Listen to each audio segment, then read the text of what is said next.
Te damos la bienvenida a tu programa Palabras de Vida Eterna. En estos momentos compartiremos el libro de Éxodo, Shemot.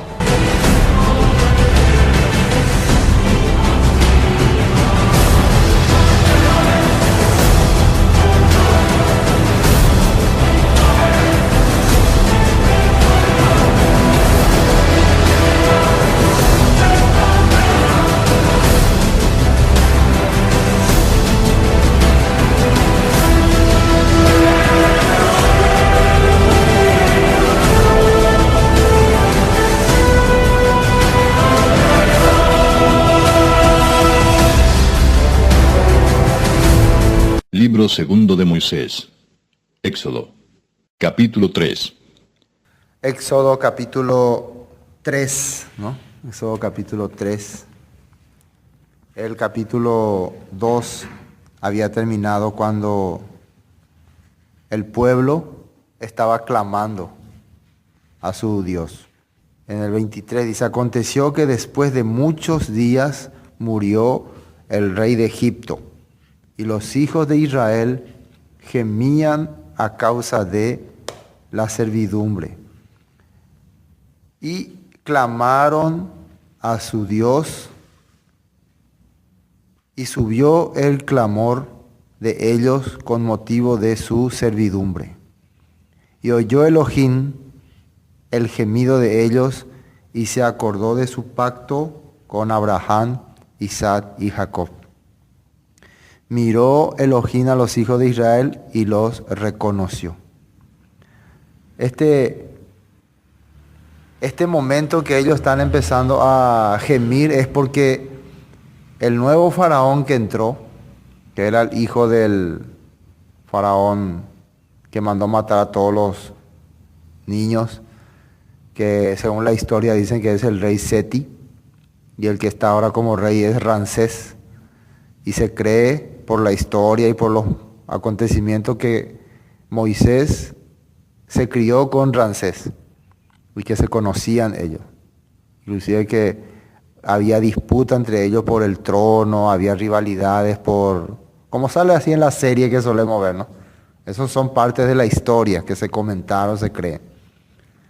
Y bueno, no se sabe si eran, como dicen, muy amigos, muy cuates, pero sí que según comentario ellos peleaban por el puesto. Entonces, recuerden que cuando Moisés huye, él huye por causa de haber matado a un hebreo, y desde ese momento el rey que había quedado entendió que los hebreos cualquier momento se van a rebelar. Cualquier momento porque ellos ya están esperando a su libertador, a Moisés. Pero Moisés se va y desaparece y no aparece. Según la historia, 40 años estuvo en el desierto. Entonces el faraón empezó a maltratarlo, a menospreciarlo y a tratarlo realmente sin misericordia, a ejecutarle a algunos, a hacer injusticias. Y para ese entonces el pueblo ya, muchos de ellos estaban asimilados o compartiendo con los egipcios. Algunos ya eran traidores. Entonces para ese tiempo recién un grupo de hebreos empezó a hacer lo que se llama el clamor, a orar todos los días. Ya no vivían más tranquilos, ya sabían que no podemos continuar así. Es como que en su corazón sentían: nosotros no vinimos acá para ser eternamente esclavos. Ellos tenían la promesa que un día Dios le iba a liberar, porque eso se le dijo a Abraham. Es lo mismo que muchos años después haría Daniel también, cuando llegaba el tiempo en que, según las profecías, se tenía que cumplir los 70 años. Daniel empezó a orar, a clamar, a ayunar, porque era el momento en que ya el pueblo tenía que ser liberado. Entonces se entendía en este momento que ya habían pasado los 400 años que el pueblo viviría sin que se cumpla la promesa que se le dio a Abraham, Isaac y Jacob de que ellos poseerían esa tierra. Por más que ellos vivieron un tiempo ahí, pero ellos vivieron como extranjeros, dicen hebreos. Ellos no vivieron como dueños de la tierra. Entonces ahora ya estaba llegando el momento en que ya se iba a cumplir el momento en que ellos iban a ser dueños de esa tierra. Nada más y nada menos. Y siempre, cada vez que una profecía está por cumplirse, ocurren acontecimientos importantes. Y es como que el ambiente ya se va notando, van ocurriendo cosas así que van cuadrando.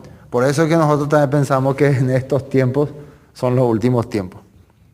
Por eso ocurren cosas sorprendentes, ¿no?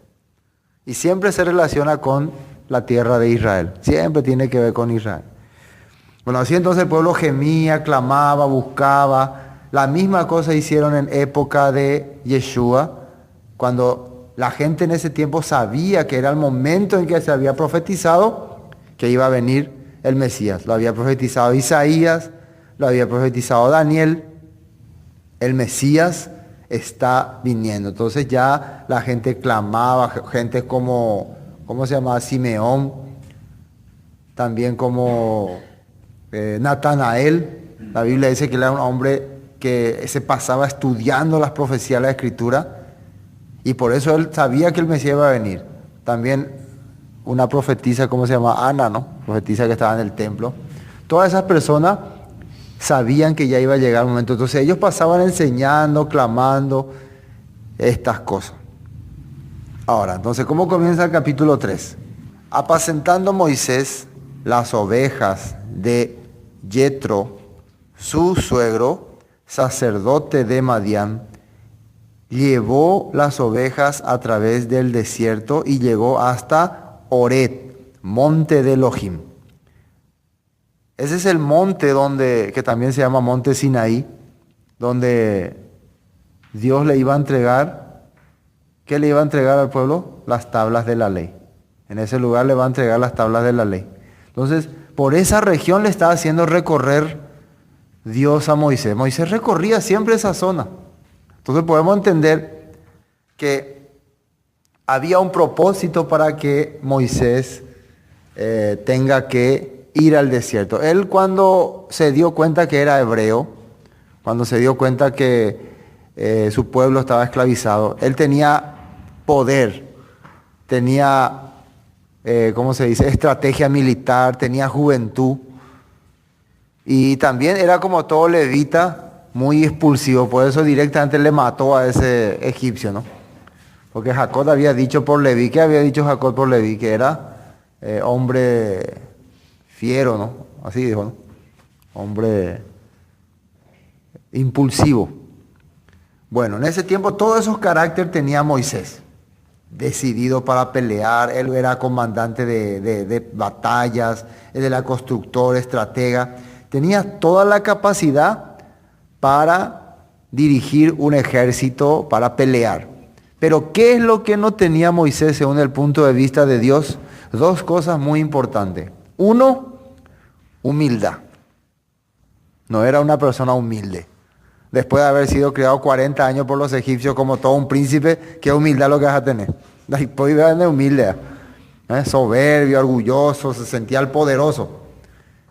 Y dos, él no sabía guiar ovejas.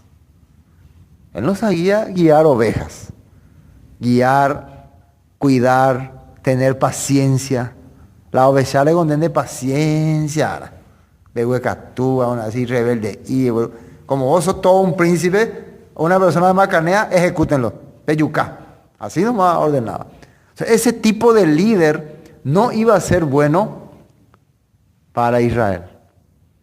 Entonces, todo lo que Moisés aprendió mientras vivió como egipcio, iban a ser positivos en un punto, porque todos esos conocimientos le iban a servir para después guiar al pueblo. Pero Dios no necesita solamente conocimiento, fortaleza, también necesita una persona humilde y con paciencia, que pueda entender los defectos. Imagínense lo que le esperaba. Que el pueblo le esperaba. Y paciencia mantenerá. Entonces Dios, si Moisés era ese líder, cuando tenía 40 años, ese líder egipcio, capaz que le mandaba a ejecutar a Coré y eso, ¿no? Rapidísimo, ejecútenlo. Porque esa es la característica de un príncipe egipcio. El que era rebelde, era ejecutado, ahí no había desobediencia. Pero Dios quería enseñarle, no, para guiar a mi pueblo tienes que tener mi corazón, mucha paciencia. Y por eso él 40 años trabajó como pastor de ovejas, se casó con la hija de Yetro, aprendió la creencia a través de Yetro. Yetro era un sacerdote de Madián. Los madianitas en aquella época se habían ya asimilado con la gente de ese lugar. Ellos ya estaban adorando ídolos, inclusive sacrificaban a sus hijos. Pero Yetro había renunciado a toda esa idolatría y había empezado a servir al Dios de Abraham, al Dios de Isaac, al Dios de Jacob, al Dios de Israel. Él empezó ya a dejar ese paganismo y empezó a servir al Dios verdadero. Entonces podemos entender que muchas de las cosas que Moisés habrá aprendido acerca de la fe, de la humildad, de la sencillez, ya lo aprendió con su suegro. Por eso él le respetaba mucho a su suegro. Y siendo un pastor, aprendió cómo cuidar, cómo proteger. Y justamente aquí, una de sus ovejas se le empezó a descarriar y empezó a seguirle, y siguiéndole en tal lugar, empieza a aparecerle el Todopoderoso. Porque llegó también la hora en que el pueblo tiene que ser liberado. Entonces se puede ver, para que Dios use a Moisés, le preparó 80 años. Hoy en día mucha gente piensa que ya está listo para entender la voluntad de Dios. Un curso, un seminario o una predicación, y ya piensa que entendió todo. Muchas personas piensan que por cargar información en su cabeza, mucha información, ya están listos para estar ante la presencia de Dios. Sin querer relacionarse con la persona, encerrado en su cuarto, en su casa, en su habitación, supuestamente orando a Dios, supuestamente, porque la única manera de que Dios puede saber de que una persona está caminando conforme a su voluntad es cómo se relaciona con los demás. Pepe Jaopilla. Hasta acá, ¿cómo era Moisés? Parecía que estaba todo bien. Joga, la familia, todo un padre ejemplar, toda una vida tranquila como quiere la gente. Pero para saber si la voluntad del Todopoderoso está en su vida, tiene que empezar a chocar con gente, con humanos. Tiene que pastorear personas. Pepe Pillala, listo para estar en el reino de Dios. La voluntad de Dios. Bueno, versículo 2. Dice, y se apareció el ángel del Eterno, el ángel de Adonai, en una llama de fuego, en medio de una zarza, y él miró y vio que la zarza ardía en fuego y la zarza no se consumía. Dice acá, ¿quién dice que apareció el ángel? La palabra ángel quiere decir mensajero. En hebreo es malach. Malach. El malach. A ver, vamos a ir viendo aquí. El malach, versículo 2. Allí el malach de Hashem, del Eterno, se le presentó en una llama de fuego en medio de una zarza. Y zarza, acá zarza en hebreo se dice senei. ¿Está bien? Senei, y senei significa arbusto espinoso. Qué extraño, ¿no? Eso, ¿no? Arbusto espinoso. Significa senei. Creo que de ahí deriva ese nombre de monte Sinaí, porque era un monte lleno de arbustos espinosos o zarzas. Zarza. Y en la Biblia la zarza representa al pueblo de Israel. La zarza representa al pueblo de Israel. ¿Qué significaría una zarza, que es un arbusto con espinos y que se está quemando? ¿Qué mensaje significaría? En la Biblia, espinos representa a los gentiles. Espinos representa a las naciones. Eso nosotros ya habíamos visto en otra oportunidad. Está como está escrito en Génesis, le dice a Adán, espinos y cardos te producirá. Y también en Salmo 22 habla que me rodeaban las naciones, ¿no? Así decía, ¿no? Me consumían las naciones, refiriéndose a los espinos, y también a Yeshua le pusieron una corona de espinas, como haciéndole entender que él reinaría sobre las naciones, pero en forma de burla. Todos estos puntos vemos como para conexión, ¿no? Entonces, una zarza, espinos, naciones, y está ardiendo. ¿Qué quiere decir? ¿Qué representaría? Mi pueblo está en medio de las naciones siendo oprimido. Eso significaría. En ese momento Moisés está viendo la zarza ardiente, no entiende qué es lo que ve, pero nosotros ahora podemos entender, después de toda la escritura. A mi pueblo entre las naciones con los egipcios ardiendo. ¿Qué quiere decir ardiendo? Está siendo consumido, presionado, pero nunca termina porque el pueblo de Elohim tiene la promesa del Eterno. Y el Eterno le fijó sus ojos. Eso quiere decir esta zarza ardiente. Entonces la presencia de una zarza ardiente representa al pueblo de Dios. No se consumía, dice. Después, entonces Moisés dijo, iré yo ahora y veré esa grande visión. ¿Por qué causa la zarza no se quema? Entonces le llamó la atención, ¿no? Le parecía algo extraño y sorprendente ver un arbusto que se estaba encendiendo, pero no se consumía. A ver, durante todo el tiempo desde que aparece el pueblo de Israel, ¿qué han intentado hacer las naciones con Israel? ¿Han intentado destruirle o no? Le atacaban por aquí, le atacaban por allá. Faraón quiso destruir a los israelitas. Le atacaron, le van a atacar los sirios, los egipcios, los babilonios, los romanos, los griegos, ahora los árabes, los alemanes. Todo el mundo siempre estuvo atacando al pueblo de Israel. Y siempre parece que se está prendiendo, incendiando, pero nunca no pai de Israel. Imagínense, nosotros estamos leyendo sobre Israel en la escritura y hasta ahora existe el pueblo de Israel con la misma creencia, con la misma cultura, con los mismos pensamientos, tal vez un poco diferentes, más modernos, y siempre el pueblo, las naciones, los espinos, tratando de exterminarle, tratando de destruirle. Siempre, ¿no? Pero nunca Andopai, porque es el pueblo de Elohim. ¿Estamos entendiendo ese punto? Bueno, después dice, entonces Moisés dijo, iré yo ahora y veré esa grande visión, ¿por qué causa la zarza no se quema? Viendo el Eterno que él iba a ver, lo llamó Elohim de en medio de la zarza y dijo, Moisés, Moisés. Así es la voz de Elohim, ¿no? Le empezó a hablar. Entonces él estaba yendo a curiosear. Recuerde, él estaba buscando una oveja que se le había perdido. Qué representativo eso, ¿no? Una oveja que se escapó ahí. Y ahí le aparece un fenómeno, un árbol incendiándose pero no consumiéndose. Y de repente aparece una voz. Según la palabra, ¿de quién es esta voz? Del ángel del Eterno. O sea que el Eterno, el Todopoderoso, ¿no? Yud-He-Vah-Hei, Adonai, Sebaot.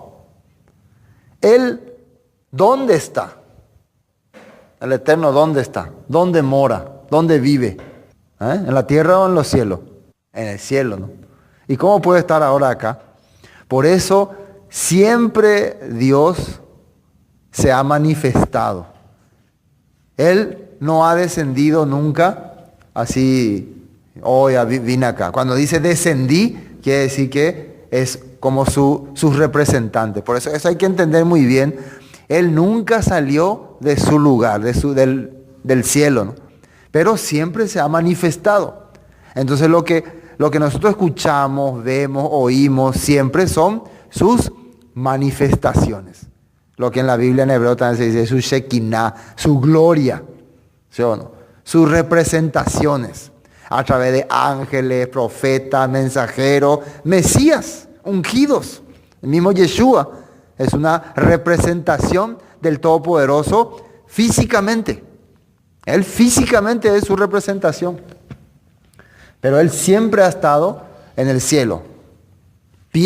Creo que el momento en que el Todopoderoso va a poner pie en esta tierra es después del milenio. Cuando realmente el mundo quede listo para que su presencia se manifieste. Eso es lo que nosotros vemos en la Escritura. Después del milenio. Mientras tanto, ¿quién entonces hace todo el trabajo? Los malaj, los ángeles, los representantes, los seres celestiales, que hay muchísimos, millones. Los reyes antes no necesitaban, las autoridades principales no necesitaban ellos solucionar. Por eso enviaban mensajeros. Y eso es lo que Dios hace. ¿Entienden? Siempre envía un vocero, un mensajero. Las voces que escuchaban los profetas eran las voces de los malos. Y la Biblia está diciendo acá dice que es su ángel. Entonces cuando un ángel habla, el ángel es igual que el parlante de Dios. Así es el ángel. Dios habla, pero sale por la boca del ángel. Así como que yo hablo y sale por el parlante. Así. Ese es un ángel. Ellos lo que transmiten. Bueno, después dice, versículo 5, ¿no? Y dijo, no te acerques, quita tu calzado de tus pies, porque el lugar que estás, tierra santa es. No te acerques, quita tu calzado de tus pies, porque el lugar en que tú estás, tierra santa es. Ahora, esta palabra, ¿qué significa? Y hay muchos comentarios sobre eso. Primero que el calzado representa la obra del hombre, ¿sí o no? El trabajo. Por ejemplo, cuando nosotros llegamos, a ver, esto vamos a entender fácilmente por lo cotidiano. Cuando uno llega a su casa, después de un largo andar por ahí, ¿qué es lo primero que quiere hacer? Quitarse los zapatos, ¿no? Y hacerla de zapato. Y cuando quitas tus zapatos, después ¿qué haces con tu pie? Estirar, y alzar por la silla, poner agua. ¿Qué representa entonces? ¿Qué creen ustedes que acá representa? Quitarse los zapatos. Los coreanos, por ejemplo, tienen la costumbre de cuando van a entrar a su pieza, quitarse los zapatos. ¿Por qué? Porque en los zapatos se trae la obra, las cosas que viviste, los lugares donde pasaste, las suciedades. El cansancio de la vida se trae en el zapato. Así, en aquel tiempo ellos usaban sandalia. Entonces cuando Dios le está diciendo, quita tu calzado, porque el lugar donde estás es tierra santa, ¿qué quiere decir? A partir de este momento vas a reposar. Ya no necesita tu mundo, tu pensamiento, tu idea, tu fuerza. A partir de este momento se van a empezar a cumplir las promesas del Todopoderoso. Entonces quitarse los zapatos representa entrar en el reposo del Padre. ¿Qué es entrar en el reposo del Padre? ¿Quiere decir que cuando entra en el reposo del Padre ya no hace nada? No, a partir de ahora Él va a tomar el control de todo. Eso es lugar santo.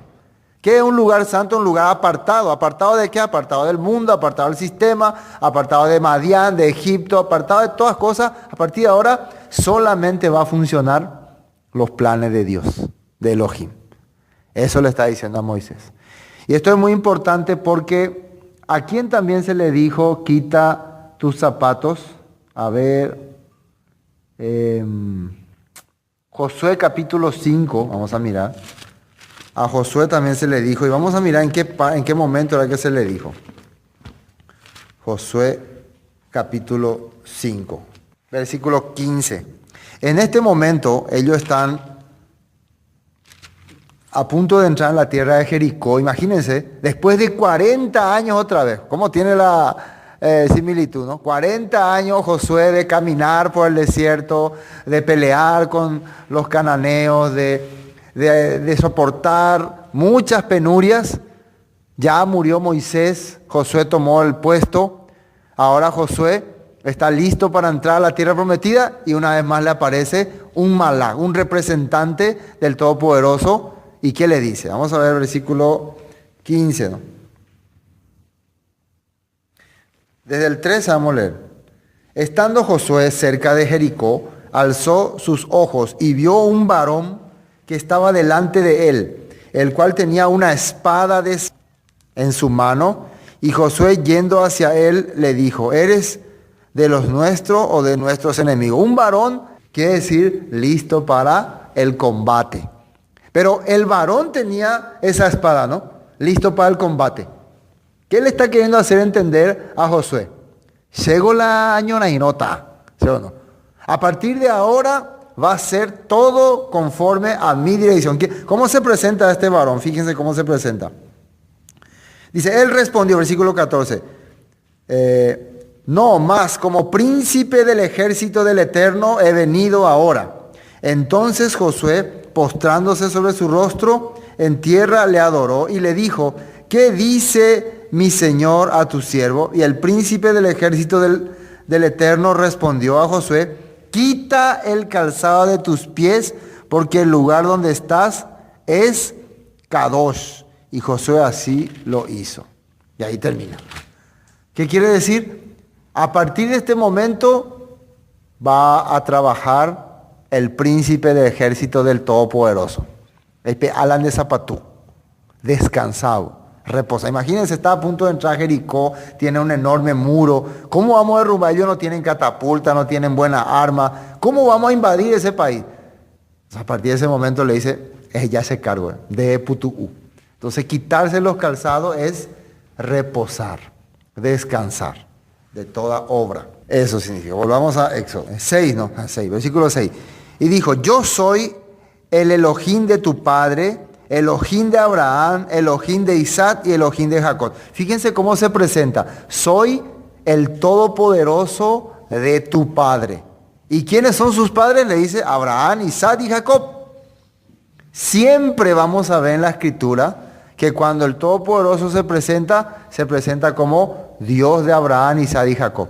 O sea que si nosotros hoy queremos decir que adoramos, servimos a un Dios, tiene que ser al mismo Dios de Abraham, Isaac y Jacob. Y si adoramos al Dios de Abraham, Isaac y Jacob, quiere decir que estamos con la promesa que se le dio a ellos, no con la promesa que se inventó en este tiempo. Después, entonces Moisés cubrió su rostro porque tuvo miedo de mirar al Todopoderoso, dice. Dijo luego el Eterno, bien he visto la aflicción de mi pueblo que está en Egipto y he oído su clamor a causa de sus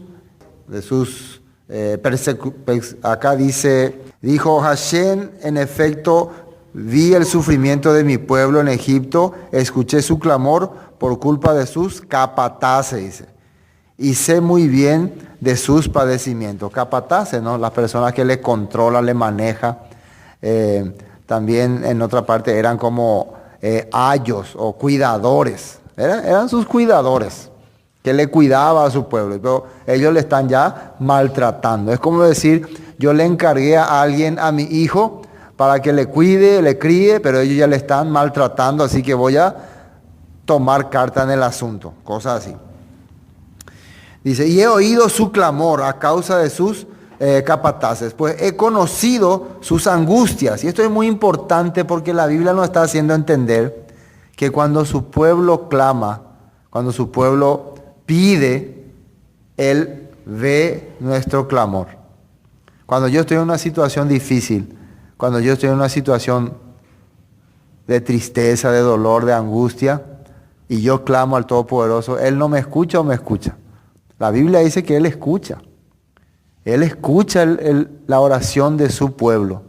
El problema es que las personas prefieren confiar más en su capacidad. Por eso, fíjense que lo primero que le dijo Dios a Moisés, quítate tu calzado. Antes de que yo deje mi vida en manos de Dios, tengo que quitar mi obra. Tengo que acercarme al lugar Kadosh, al lugar santo, al lugar apartado, al lugar consagrado. Él está escuchando el clamor de su pueblo. Así dice aquí. He oído su clamor a causa de sus capataces, pues he conocido sus angustias. He oído y he conocido. Yo sé quiénes son ellos. Yo los conozco. Siempre una persona puede pensar que Dios no sabe quiénes somos nosotros, que Dios no nos conoce.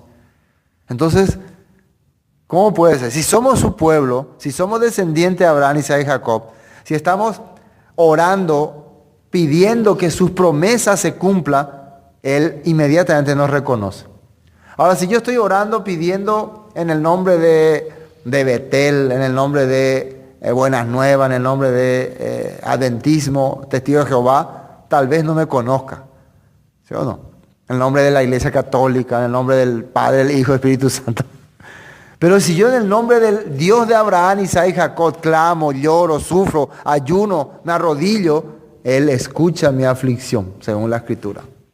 Eso es lo importante acá. Dice, y he descendido. ¿Qué dice acá? He descendido, yo bajé.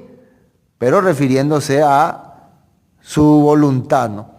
Para librarlos de mano de los egipcios y sacarlos de aquella tierra a una tierra buena y ancha, tierra que fluye leche y miel. Esa leche y miel se refiere a, ¿cómo se dice? Palmeras y acá dice dátiles, ¿no? Dátiles, eso es lo que había mucho en ese lugar. Tierra que fluye leche y miel. Y a los lugares del cananeo, del eteo, del amorreo, del fereceo, del heveo y del jebuseo. ¿Quiénes son estas tribus? Son las tribus que estaban usurpando ese territorio. Son tribus cananeas que durante muchos años habían ocupado el lugar que Elohim había preparado para su pueblo. Recuerden que la tierra prometida era una tierra que era elegida por Dios desde el tiempo de Adán. Se dice que ahí está el huerto de Edén, inclusive que ahí Dios preparó el jardín, todo, y que ahí que Satanás ahí descendió con sus ángeles para corromper la tierra. Siempre la lucha fue por ese lugar. Y hasta ahora el paraíso está custodiado por ángeles, dice. En ese lugar está guardado el paraíso donde estaban Adán y Eva, que cuando venga el Mesías, Él va a abrir otra vez, va a restaurar nuevamente. Entonces esa es la lucha, ¿no? Es verdad, la tierra pertenece al pueblo de Israel, pero había usurpadores, y ahí está diciendo los nombres de estos usurpadores, que eran descendientes de Cam. Después, y he descendido, ya es el mismo versículo 9, ¿no? El clamor pues de los hijos de Israel ha venido desde mí, ha venido delante de mí, y también he visto la opresión con que los egipcios los oprimen. Ve, por tanto, ahora y te enviaré a Faraón para que saques de Egipto a mi pueblo, de los hijos de Israel. Le va a enviar para que le saque, diciendo, ve por tanto ahora y te enviaré a Faraón para que saques de Egipto a mi pueblo, los hijos de Israel. Versículo 11. Entonces Moisés respondió. Fíjense que Dios está hablando y Moisés le está escuchando atentamente todo el mandato que le está dando. Ahora Moisés le responde y le dice. Entonces Moisés respondió a Elohim, ¿quién soy yo para que vaya a Faraón y saque de Egipto a los hijos de Israel? La primera pregunta que le hace Moisés a Dios es, Mai Koshe. Ahí es una clara prueba de que Moisés ya no se sentía más el príncipe de Egipto. Él ya no sentía más que él era toda una autoridad ni con capacidad. Yo soy un humilde pastor. ¿Con qué autoridad? Yo antes era príncipe, pero ahora yo soy un humilde pastor, 40 años que estuve. ¿Quién soy yo? Yo no tengo autoridad. Él está reconociendo eso. Pero claro, él no se está dando cuenta que la orden está viniendo de Dios. 12, ¿no? Él respondió, pues yo estaré contigo, que me has visto en la zarza que no se consumía, será tu señal. Miren lo que dice el versículo 13. Vamos a leer otra vez. Y él respondió, ve porque yo estaré, versículo 12. Y él respondió, ve porque yo estaré contigo, y esto será por señal de que yo te he enviado. Cuando hayas sacado de Egipto al pueblo, serviréis a Elohim sobre este monte. Esto es muy importante, este versículo 12. Le está diciendo que hay un propósito y una señal por la cual ellos están siendo liberados. No te vayas a preocupar, yo voy a estar contigo. O sea, al decirle ya, quita tu calzado, y ahí le dijo, ¿de dónde va a Pomoai? Se halla popata. De ese vocerota. Así como ese ángel está hablando con Moisés, en representante de Dios, así también Moisés va a ser el vocero de Dios ante Faraón. Dios lo que va a hacer todo el trabajo. Pero le dice que hay una señal muy importante. ¿Cuál es la señal? Cuando ustedes salgan, van a venir otra vez a este monte. Ese es el objetivo por el cual van a ser liberados. Nosotros vemos que acá, por ejemplo, todo lo espectacular, ¿cuál va a ser? Moisés en Egipto, hablando con Faraón, ¿qué más? Libertándole al pueblo, las 10 plagas, el mar que se abre, todo eso, ¿no? Pero en la fiesta de Pesach, el ángel de la muerte que pasó por las casas, que se pintó el cordero, todo eso es importante, ¿sí o no? Todo eso es importante, pero según esta palabra, ¿cuál va a ser la señal, la clave de que Dios ha trabajado con ese pueblo? Cuando el pueblo salga de Egipto y vuelva a ese monte. Ahí se va a cumplir todo el plan de Dios. Vamos a volver a leer a ver cómo dice. Él respondió: ve, porque yo estaré contigo y esto te será por señal de que yo te he enviado. Cuando hayas sacado de Egipto al pueblo, serviréis a Elohim sobre este monte. Serviréis. O sea, servirle a Dios es regresar al lugar donde empezó Dios a darle el mandato a Moisés. Ese es servirle a Dios. Ahora, ¿y para qué ellos regresarían a ese lugar? ¿Con qué objetivo? ¿Qué fue lo que ocurrió? Fue el momento en que Dios le dio la Torah, las tablas de la ley. O sea que, ¿cuál es el propósito por el cual Dios nos rescató, por el cual Yeshua vino y murió en la cruz por nuestros pecados? El propósito era que nosotros estemos un día listos para recibir su mandato. Veas a Él a servirle a Dios. O sea, servirle a Dios no es hacer esto, hacer aquello. Si una persona dice que está sirviendo a Dios y no cumple lo que dice la Torah, no hace los mandamientos, no le está sirviendo a Dios. Ni aunque predique en África, ni aunque predique en Inglaterra, ni aunque haga lo que haga, no le sirve a Dios. Así dice aquí. Y me serviréis, dice, ¿no? Respondió: ve, porque yo estaré contigo y esto será de señal que yo he enviado. Cuando hayas sacado de Egipto al pueblo, serviréis a Elohim sobre este monte. Serviréis, dice. O sea, el servicio es escuchar los mandamientos que el Padre ha enviado. Eso es muy importante. Entonces, el cumplimiento de todo este plan de Dios con Moisés se va a cumplir en la primera parte cuando ellos estén en el monte Sinai. Fue precisamente lo que hemos visto la pasada cuando hicimos la fiesta de Shavuot. Vea el objetivo, vea el propósito. ¿Sí o no? Recibir el corazón del Padre nuevamente. Que su pueblo escuche su voz. ¿Sí o no? ¿Para qué Jesús, Yeshua, murió por nosotros? Para que nosotros podamos escuchar la voz del Todopoderoso. Imagínense, la gente hoy en día dice que tiene a Cristo, a Jesús, al Mesías como su Salvador, pero no puede escuchar su voz. Nos endú y leñé. Sí, se coge endú, pastor. Lo que escucha es su conciencia pecadora. ¿Sí o no? Su conciencia malintencionada, lo que escucha. Si un creyente escucha la voz del Padre, va a escuchar sus mandamientos. Porque ¿qué fue lo primero que el pueblo escuchó de Dios después de haber sido liberado? Los mandamientos. Eso es escuchar. ¿Y quién puede escuchar la voz del Todopoderoso? ¿Un esclavo o un libre? Un libre. La palabra es libertad, dice. Andaré en libertad porque guardé tus mandamientos. ¿Qué le dijo Yeshua a los judíos que habían creído en él? Dice: si ustedes permanecen en mi palabra, serán verdaderamente mis discípulos y conocerán la verdad, y la verdad le hará libres. ¿Qué es lo que le estaba haciendo entender? Pena pejenduiti la ea. ¿Por qué? Perecoiti pende corazón jata. No hacen lo que yo les digo. No cumplen los mandamientos de Dios. Si me amáis, guardad mis mandamientos. Entonces, el libre únicamente puede escuchar el mandamiento de Dios. Puede hacer también. ¿Sí o no? ¿Quién puede guardar el Shabbat? ¿Quién puede guardar el Shabbat? A ver, ¿el libre o el esclavo? El libre. Por ejemplo, si yo tengo un patrón y me dice, Orego, Sauron va a poner, entonces yo no puedo guardar el Shabbat. Quiero, pero no puedo, porque mi patrón no me deja. Pero si yo soy dueño de mi trabajo, por ejemplo, yo soy Shela manda, Shela jefe, ¿puedo o no puedo? Entonces esas personas que son dueños de su tiempo, son dueños de su horario, son dueños de su trabajo y no pueden guardar el Shabbat, se llaman esclavos. Ahora, no, diferentes los que tienen patrones, por eso siempre se entiende esto, ¿no? Cuando vos tenés un patrón que te hace trabajar, no tenés la culpa, ¿qué vas a hacer?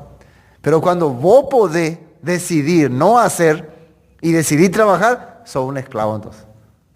Te da la verdad. Igual que el que no puede dejar de fumar, el que no puede dejar de tomar, es un esclavo. ¿Sí o no? No es un libre. Algunos dicen, soy libre, espera que tú apitás, mocó, allá por allá, o sea, no es libre esa persona, es un esclavo. Eso se entiende. Entonces la Torah es para hombres libres. Y Dios quiere que ellos vengan ahí para que sean libres. Bueno, vamos a seguir avanzando. Falta poco ya. Esta es la parte clave que quería mostrar. Y después viene otra parte clave. Después, dijo Moisés a Elohim, he aquí que llego yo a los hijos de Israel y les digo, el Elohim de vuestros padres me ha enviado a vosotros. Si ellos me preguntaren, ¿cuál es su nombre? ¿Qué le responderé? Esa es la pregunta que él dice que los hebreos le van a preguntar. Y claro, ¿quién te mandó? Recuerden que han pasado tantos años de que ellos ya no escuchaban de su Dios, y ellos ya no escuchaban de su Elohim, que ellos ya no sabían más ni quién era su Dios. Había los dioses egipcios, el dios Api, ¿cómo es el dios? Osiris, el dios Ra, toda clase de dioses. Estaban los dioses cananeos, los dioses Baales. Ahí podemos entender que la palabra Dios o Elohim no siempre se refiere al Dios de Israel, ¿no? Al Elohim de Israel. La palabra Elohim significa poderes o fuerzas. Y muchas veces también se refiere a las deidades de esas regiones. La Biblia solamente le diferencia muchas veces con minúscula o mayúscula. Pero era una forma de nombrarle nada más a los líderes a los poderes que había. Aunque la verdad solamente existe un solo poder. Por eso nosotros le llamamos el poderoso y es el único. Los otros son solamente manifestaciones de los hombres nada más. O fuerzas hechas por el enemigo, el ángel del mal, a Satán, que también es un ser con poderes. Entonces él nomás se manifiesta y le hace creer a ellos que son poderosos. Entonces, ¿quién es el que me envía? Lo voy a decir. Mapa, el Dios de Canaán, el Dios de Madián, el Dios Mala Shemondoa, Ma y Condé. Si ellos me preguntan, y miren lo que le dice Dios a Moisés. Versículo 14. Y respondió Elohim a Moisés, yo soy el que soy. Yo soy el que soy. Y dijo, así dirás a los hijos de Israel, yo soy me envió a vosotros. Yo soy, fíjate, raro, vente. Vamos a ver cómo dice en la Torah, ¿no? En la Torah dice así, versículo 14. Respondió Hashem, el Eterno, a Moisés, dijo, Eye asher eye. Así se dice en hebreo, ¿no? Eye asher eye. Seré el que seré, o sea, estaré con ellos en este sufrimiento, dice la Torah, ¿qué significa? Entonces, seré el que seré. ¿Por qué se presenta de esta manera? ¿Quién me envía? Le está tratando de hacer entender el que siempre estuvo con ustedes, el que está con ustedes y el que estará siempre con ustedes. El que nunca les abandonó, el que está ahora mismo con ustedes, viviendo, presente, y el que siempre seguirá permaneciendo. Ese es el nombre de nuestro Todopoderoso. Si nosotros le queremos poner un nombre, una manera de manifestarlo, de hablar de Él, sí o sí tenemos que hablar de lo que ha hecho. Él no es un Dios que le ponemos un sonido, ¿no? O sea, como Yahweh o Elohim o la palabra nombre luego significa manifestaciones. Y nosotros, seres humanos insignificantes, no podemos andar bautizándole al Todopoderoso con un nombre. Sería demasiada insolencia. ¿Sí o no? Sería demasiado ya. Entonces lo máximo que nosotros podemos hacer es, ¿cómo se dice? Engrandecer su obra. Reconocer a nuestro Creador, a nuestro Todopoderoso, por lo que ha hecho en nuestra vida. Y Él es el que ha estado antes, el que está ahora y el que estará con nosotros. Él es el Todopoderoso. Ese es su nombre. Que aquí aparece una abreviatura de Yud-He-Bat-Hei, ¿no? Y se le ha dado sonidos, se puede decir, se le ha dado sonidos que representan su nombre para algunos. Jehová en la Biblia aparece, o Jehová, otro, Yahweh, o Yahu, así. Yahu también dice, así, muchos nombres. Pero yo quiero saber quién es mi Elohim, quién es el Todopoderoso, el que estaba, el que está, el que estará. ¿Y cómo puedo conocerle a Él? Por todo lo que ha hecho.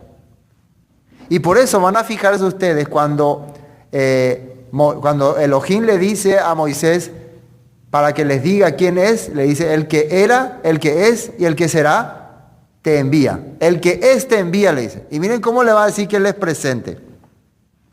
Dice versículo 15, ¿no? Así le dirás a los israelitas, Eyé, ¿qué es Eyé? El que es, ¿no? Me envió. Eyé es un nombre divino que alude a su revelación. O sea, el que se manifiesta me envió. O sea, la prueba de que Él es el Elohim verdadero es que se ha manifestado.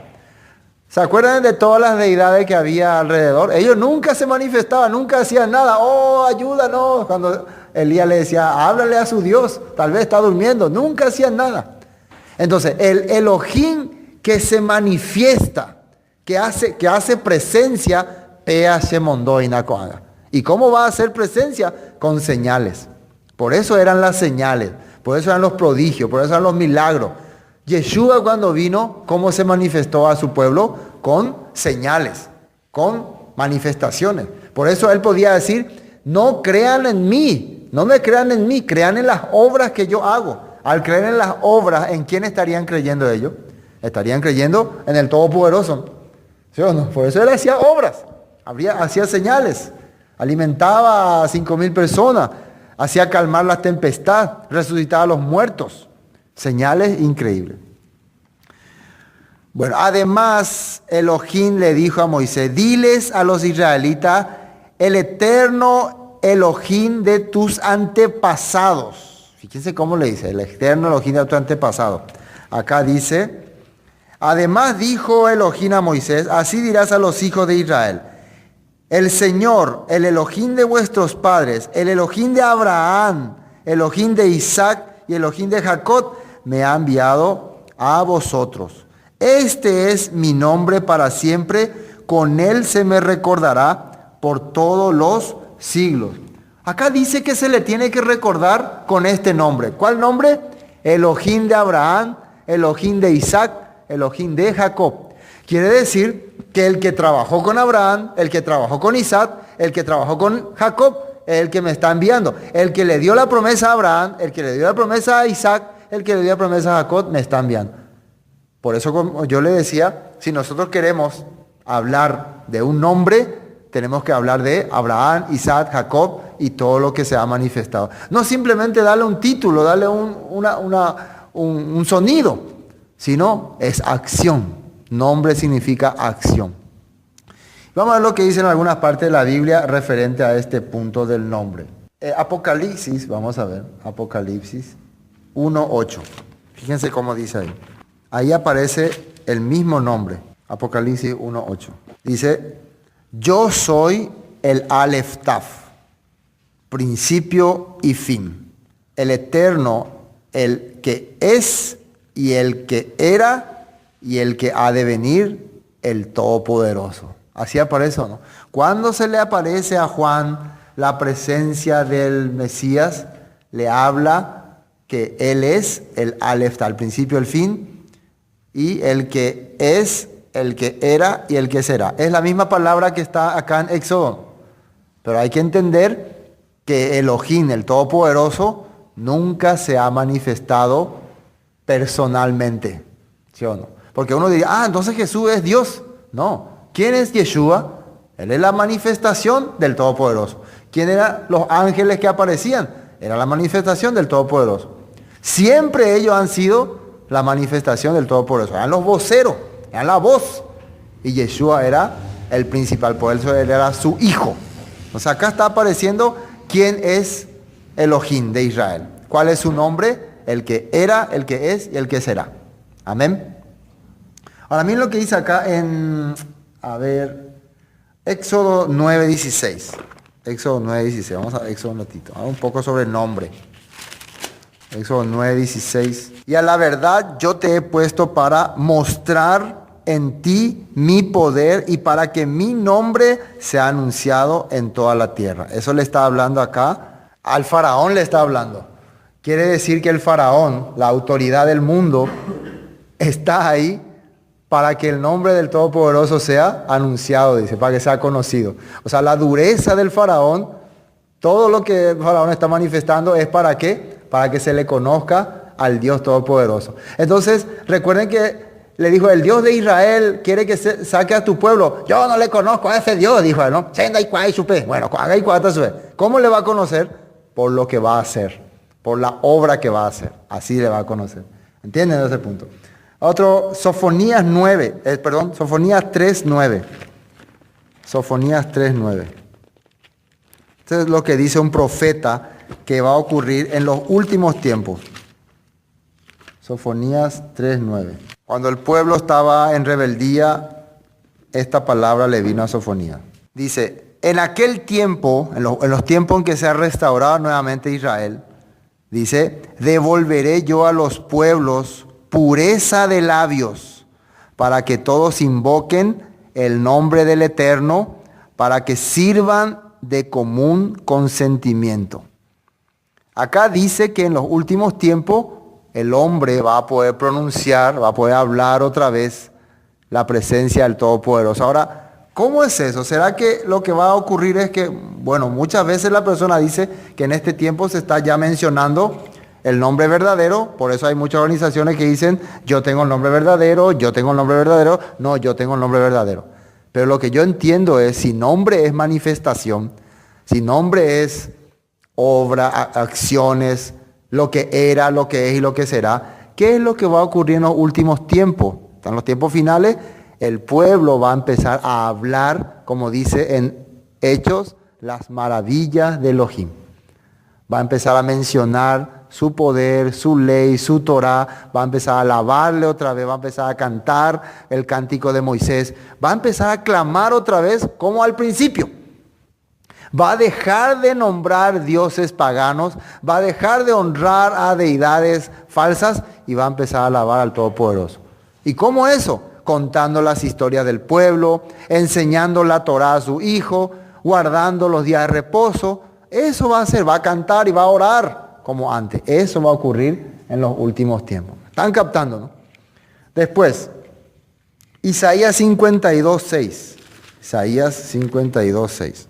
Dice así, el Eterno librará del cautiverio de Sión, también para los últimos tiempos, ¿no? Fíjense lo que dice. Por tanto, mi pueblo sabrá mi nombre. Por esta causa en aquel día, porque yo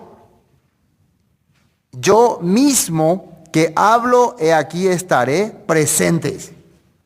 Dice que en los últimos tiempos mi pueblo sabrá mi nombre. Otra vez, ¿cuál es el nombre?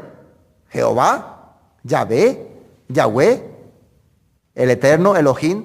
Puede ser que todas estas pronunciaciones sean correctas, pero ¿cómo es que el pueblo va a saber su nombre en los últimos tiempos? Va a conocer su obra, va a conocer su ley, su ordenanza, su mandato, su instrucción, sus proyectos, sus planes, lo que está ocurriendo ahora con nosotros. ¿Sí o no? Estamos conociendo y yo estaré presente. Dice, otra vez, ¿cómo estará presente? Con sus representantes, con sus malá, con sus ángeles. Sí. Sigamos. Otro texto, Jeremías 16. Jeremías 16, justamente en la parte donde habla de el éxodo de las naciones, ¿no? ¿Saben lo que dice en esa parte? Pues vamos a leer 16, 20. Jeremías 16, versículo 20. Acá en Jeremías 16 aparece que en los últimos tiempos habrá un éxodo que no será más de Egipto, ¿no? ¿Se acuerdan que Dios se manifestó a los egipcios con su poder? Egipto pudo conocer el nombre del Todopoderoso, no porque le dijeron el nombre de nuestro Dios es así, no. Por lo que hizo ahí, peaja él a Dios de Israel. Ahora dice acá que en los últimos tiempos el mundo va a conocer el nombre del Todopoderoso por la misma razón. Vamos a leer el versículo 20. ¿Hará acaso el hombre dioses para sí? Mas ellos no son dioses, dice. Por tanto, he aquí les enseñaré, esta vez les haré conocer mi mano y mi poder. ¿Y qué dice ahí? Y sabrán que mi nombre es Yud He Bat Hei, que era la manera que se manifestó el que era, el que es y el que será. Acuerdo yapota la y Dios, la y poder, acuerdo yapota la y representación, pero en los últimos tiempos van a ver mi poder, van a ver mi obra y van a conocer quién soy yo. Cuando vean lo que yo hago, van a saber que yo soy el Todopoderoso, que yo soy el Eterno, que yo soy el Elohim de Israel. Amén. Bueno, terminemos. Eso es importante para saber quién es el que se le está presentando a Moisés. Finalmente, ¿dónde me quedé? Versículo 16, ¿no? Sí. Dice, ve y reúne a los ancianos de Israel y diles, el Eterno, el Elohim de vuestros padres, el Dios de Abraham, de Isaac y de Jacob, me apareció diciendo, en verdad os he visitado y he visto lo que os hace en Egipto, o se os hace en Egipto. Y he dicho, yo os sacaré de la aflicción de Egipto, de la tierra del Cananeo, del Eteo, del Emorreo, del Fereceo, del Leveo, del Jebuseo, a una tierra que fluye leche y miel. Y oirán tu voz, e irás tú a los ancianos de Israel, al rey de Egipto, y les diréis, el Eterno, el Elohim de los hebreos, nos ha encontrado, dice. Porque ellos eran como ovejas perdidas, ¿no? Fíjense, el Eterno nos ha encontrado, dice.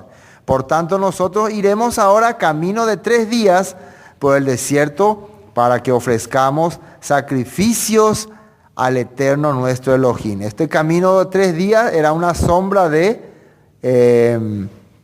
primicias, ¿no? Vamos a hacer las primicias. Primero vamos a hacer un camino de 3 días.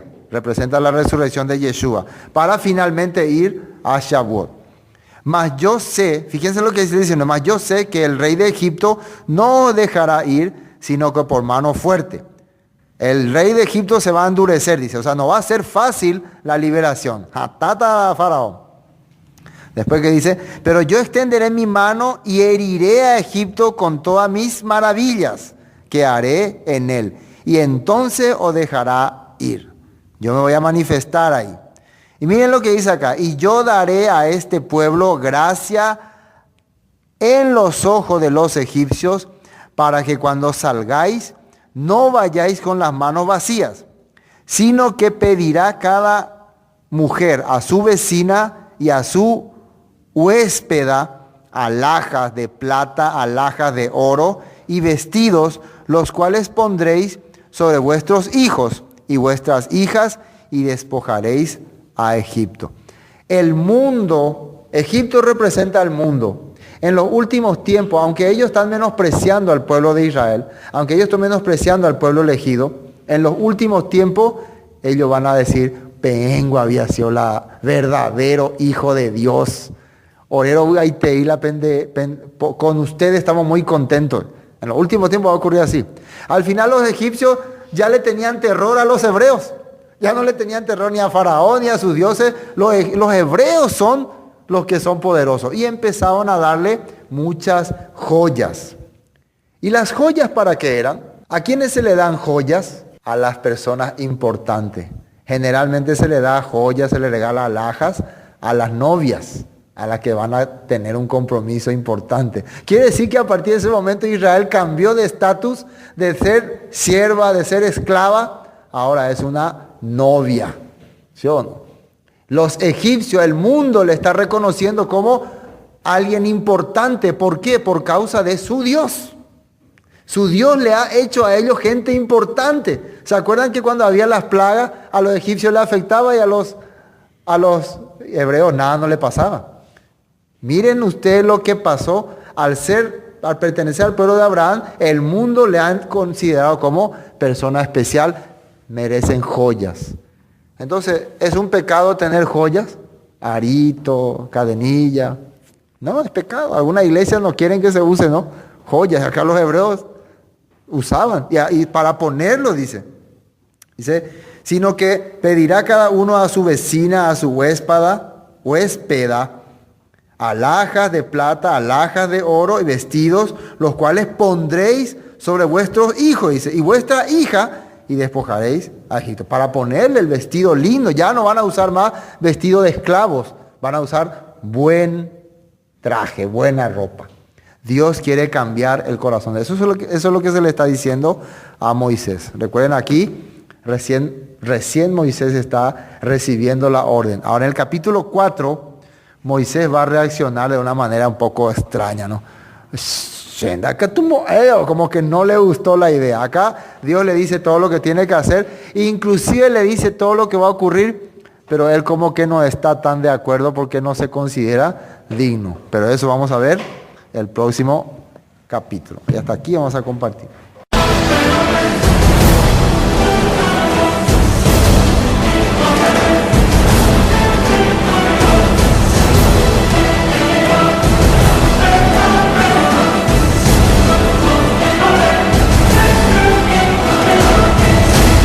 Esto fue Palabras de Vida Eterna, con el estudio del libro de Éxodo. Para cualquier información, 0181 60 46 77. Bendiciones y hasta pronto.